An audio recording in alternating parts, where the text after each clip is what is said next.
Welcome to week 4 of Anatomy and Physiology. As you see here on the home page, this week all you have to do is your unit test 1, which includes chapters 1, 2, and 3. You will have 60 questions and 1 hour to take this test. You need to be sure to study before you open the test because of that limited time. However, on the test, you are able to use your books and notes, and this will not be a proctored exam. You do not have to go to a proctoring center or use a virtual proctor for this exam. So as you see here, when we click on the test, you see that you have an access code.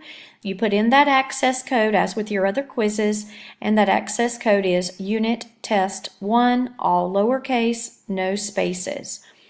So be sure to study hard for this test before you open it. Also, be sure to start early in the week so that something doesn't come up at the last minute to keep you from taking your test. So please don't wait till the last 2 hours of Sunday night to take your test. You guys are working hard. I know this is a difficult class, especially to take online. You're doing a great job. Keep up the hard work. If you have any questions, be sure to call me or email me and let me know so that I can help you with any problems that you may have. Have a great week. Bye-bye.